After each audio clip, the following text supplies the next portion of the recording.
Salam, jumpa lagi bersama saya Togi Sigalingging dalam Kristen Menjawab.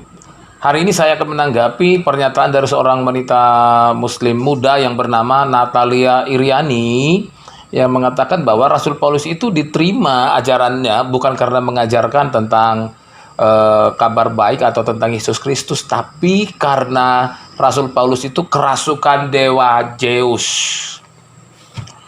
Terlebih dahulu kita menyaksikan tayangan video berikut ini. Kenapa gitu ya? Kenapa? Ini sekarang pengen kita berpikir. Kenapa sih? Kok Paulus yang ngakunya rasul gitu kan, yang dipilih Yesus gitu kan. Tapi kenapa ke situ dia diterima bukan karena Yesusnya? Jadi ajaran-ajaran apa itu?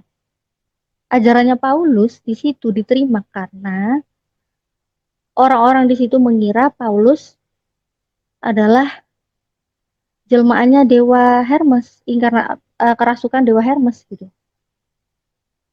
Sedangkan Barnabas dikirain kerasukan dewa Zeus. Makanya mereka sangat menghormati sekali sampai-sampai imam-imam dewa Zeus pun berdatangan gitu kan. Karena ini nggak boleh dicuekin, mereka harus mendengarkan, mereka harus mengikuti gitu. Dan untuk perkembangan channel ini, jangan lupa kita tekan subscribe, like, komen, dan jangan lupa tekan tanda lonceng. Benarkah Paulus itu ajarannya diterima karena dia ini kerasukan dewa Zeus? Kalau kita melihat kisah Rasul 14 ayat 12-13 yang dipakai oleh Natalia Iriani sebagai dasar, di mana dikatakan dalam kisah Rasul 14 ayat 12-13 itu, Barnabas mereka sebut Zeus dan Paulus mereka sebut Hermes karena ia yang berbicara. Maka datanglah imam dewa Zeus yang kuilnya terletak di luar kota, membawa lembu-lembu jantan dan karangan-karangan bunga ke pintu gerbang kota untuk mempersembahkan korban bersama-sama dengan orang banyak kepada rasul-rasul itu. Kita harus lihat dulu mengapa Barnabas dan Zeus itu mereka dipanggil dewa. Mengapa Barnabas disebut Zeus dan Paulus disebut Hermes?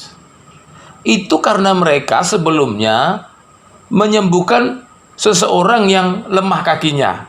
Coba kita perhatikan terlebih dahulu kisah Rasul 14 ayat yang ke-10.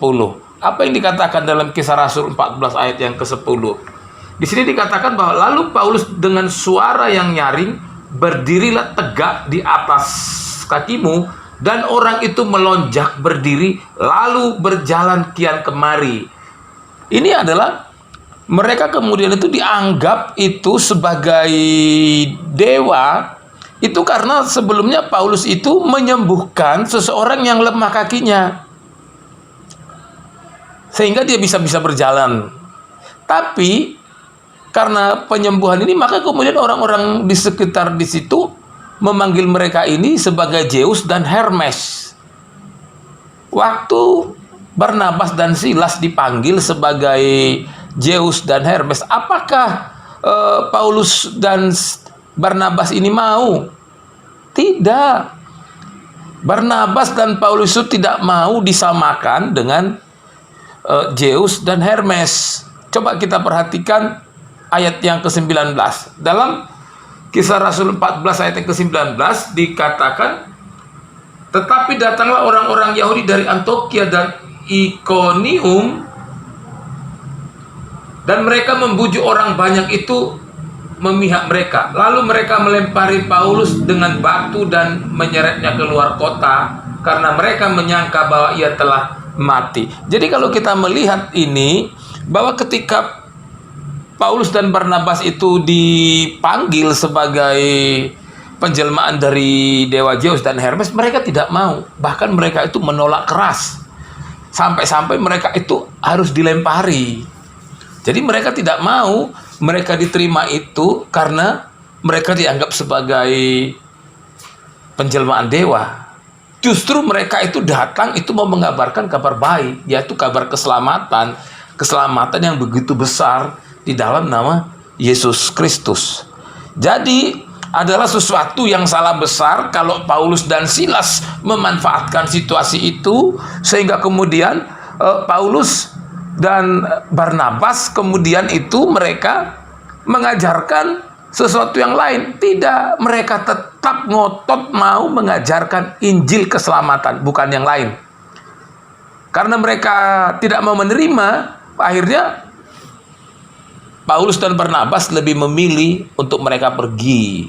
Jadi, kesimpulannya, kalau kita mau membaca Alkitab, itu bacalah secara lengkap, jangan dipotong ayat per ayat. Karena apa? Kalau kita memotong ayat per ayat, maka maknanya itu bisa tidak kelihatan. Jadi, Paulus dan Barnabas, mereka konsisten mengajarkan tentang Injil keselamatan melalui Yesus Kristus. Dan mereka bukan anak dari dewa Zeus maupun Hermes. Salam, Tuhan Yesus memberkati.